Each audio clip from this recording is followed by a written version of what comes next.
So guys, welcome back to our channel. So നമ്മൾ first തന്നെ നമ്മുടെ ഡേ സ്റ്റാർട്ട് ചെയ്യുന്നത് നമുക്ക് വേണ്ട ഇന്നത്തെ ടാർഗറ്റ്സ് സെറ്റ് ചെയ്തിട്ടാണ്. സോ നമ്മൾ ഇനി എല്ലാ ദിവസവും വീഡിയോസ് ഡെയിലി അപ്ലോഡ് ചെയ്യാൻ നോക്കുന്നതായിരിക്കും. സോ നമുക്ക് ഇത്രയും പോർഷൻസാണ് ഇന്ന് കവർ ചെയ്യാനായിട്ടുള്ളത്. സോ ഗൈസ്, നമ്മൾ ഇന്ന് നേരത്തെ സ്റ്റാർട്ട് ചെയ്തു. കാരണം എന്ന് വെച്ചാൽ നമുക്കിന്ന് കുറച്ച് പരിപാടികളുള്ളതുകൊണ്ട് നേരത്തെ തന്നെ ക്ലാസ്സസ് സ്റ്റാർട്ട് ചെയ്തു. ഫസ്റ്റ് മാത്സിലെ വെക്ടേഴ്സാണ് സ്റ്റാർട്ട് ചെയ്തത്. വെക്ടേഴ്സ് ഫസ്റ്റത്തെ ക്ലാസ് ആയിരുന്നു. സോ നമ്മൾ അത്യാവശ്യം കുഴപ്പമില്ലാണ്ട് ക്ലാസ്സൊക്കെ കണ്ട് ഒപ്പം തന്നെ നോട്ട് എഴുതി പോകുന്നുണ്ടായിരുന്നു. പിന്നെ ഇടയിൽ വെച്ചിട്ട് ചില നോട്ട്സൊക്കെ ക്ലാസ് കഴിഞ്ഞിട്ട് അവസാനമാണ് എഴുതിയത്. സോ ഗൈസ്, നമ്മളങ്ങനെ നമ്മുടെ ഫസ്റ്റ് ടാർഗറ്റ് കംപ്ലീറ്റ് ചെയ്തു. പിന്നെ നമ്മളൊരു ജസ്റ്റ് ഒരു കോഫി ഉണ്ടാക്കി കുടിച്ചു. നമ്മൾ രാവിലെ സ്റ്റാർട്ട് ചെയ്യുമ്പോൾ ഒന്നും കഴിച്ചിട്ടുണ്ടായിരുന്നില്ല. പിന്നെ നമ്മൾ അടുത്ത സെഷൻ പ്ലാൻ ചെയ്തു. നമുക്കിന്ന് അത്യാവശ്യം പരിപാടികളുള്ളതുകൊണ്ട് എന്നെ നേരത്തെ ക്ലാസ്സൊക്കെ കണ്ട് തീർക്കാമെന്ന് വെച്ചു. അപ്പോൾ നമ്മൾ പിന്നെ സോളിഡ്സാണ് കവർ ചെയ്യുന്നത്. സോളിഡ്സിൻ്റെ ക്ലാസ്സസ് പെൻഡിങ് ഉണ്ട്. പിന്നെ അതിൻ്റെ ക്വസ്റ്റ്യൻസ് കംപ്ലീറ്റ് ചെയ്യാനുണ്ട്. കുറച്ച് ക്ലാസ്സിൽ ചെയ്യുന്നുണ്ട്. പിന്നെ അത് കഴിഞ്ഞ് മെറ്റീരിയലത്തെ കുറച്ച് ക്വസ്റ്റ്യൻസും ചെയ്യുന്നുണ്ട്.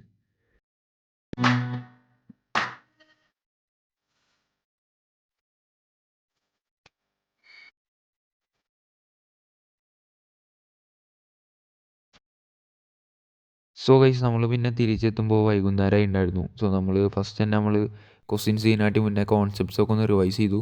പിന്നെ നമ്മൾ ക്വസ്റ്റ്യൻസ് എങ്ങനെ ചെയ്യുന്നത് വെച്ചാൽ ഫസ്റ്റ് ഇങ്ങനെ സാറ് ചെയ്യുന്നത് നമ്മൾ ആദ്യം ഒന്ന് പോസ് ചെയ്തിട്ട് നമ്മൾ സ്വന്തമായിട്ട് ചെയ്ത് നോക്കും. എന്നിട്ട് എവിടെയെങ്കിലും സ്റ്റക്ക് ആവുകയാണെങ്കിൽ സൊല്യൂഷൻ നോക്കും. എന്നിട്ട് പിന്നെ ഒന്നുകൂടി ചെയ്യും. അങ്ങനെയായിരുന്നു നമ്മൾ ചെയ്യുന്നുണ്ടായിരുന്നു. അങ്ങനെ ക്വസ്റ്റ്യൻസൊക്കെ മുഴുവൻ കംപ്ലീറ്റ് ചെയ്തു. മെറ്റീരിയലത്തെ ക്വസ്റ്റ്യൻസ് പിന്നെ വർക്ക് ബുക്കിൻ്റെ ക്വസ്റ്റ്യൻസ് ഉണ്ട്. അത് കുറച്ച് കഴിഞ്ഞിട്ട് ചെയ്യാമെന്ന് വെച്ചിട്ടാണ്. സോ ഗൈസ്, പിന്നെ നമ്മൾ കെമിസ്ട്രിയിലെ ഓർഗാനിക്കിലെ ഇലക്ട്രോൺ ഡിസ്പ്ലേസ്മെൻറ്റ് എഫക്ട്സ് നമ്മൾ കവർ ചെയ്യുമായിരുന്നു. ഇൻഡക്റ്റീവ് റെസൊണൻസൊക്കെ പോലെ. സോ അത് നമ്മൾ കംപ്ലീറ്റ് ചെയ്തതിന് ശേഷമാണ് പിന്നെ ടൈം ടേബിൾ നോക്കി. അപ്പോഴാണ് നമ്മൾ കണ്ടത് പിന്നെ ഫിസിക്കൽ കെമിസ്ട്രിയാണ് ഈ വീക്ക് ഉള്ളതെന്ന്. കുഴപ്പമില്ല, അത് ഒന്നും കൂടി ഒന്ന് ക്വിക്കായിട്ടൊന്ന് റിവൈസ് ചെയ്തു, ഒന്ന് മനസ്സിലാക്കി വെച്ചിട്ടുണ്ട്. ഇനി ഓർഗാനിക്കിൻ്റെ ക്ലാസ് കാണുമ്പോൾ ഒന്നുകൂടി ഒന്ന് റിവൈസ് ചെയ്യേണ്ടി വരും. അങ്ങനെ നമ്മുടെ ടാർഗറ്റ്സ് ഓൾമോസ്റ്റ് കംപ്ലീറ്റ് ആയി. പക്ഷേ motion in a plane complete ആക്കാൻ പറ്റിയില്ല. അത് പിന്നെ കംപ്ലീറ്റ് ആക്കാം. പിന്നെ നമ്മൾ വീഡിയോ എഡിറ്റ് ചെയ്യേണ്ടതെന്ന് വെച്ചിട്ട് പിന്നെ അവിടെ വെച്ച് നിർത്തി. അങ്ങനെ നൈറ്റ് നാട്ടിലെ പിള്ളേരായിട്ടൊന്ന് ജസ്റ്റ് ഒന്ന് കറങ്ങി. സോ അങ്ങനെ നമ്മുടെ ഇന്നത്തെ പരിപാടിയൊക്കെ അവസാനിപ്പിച്ചു. ഇനി അടുത്ത വീഡിയോയിൽ കാണാം.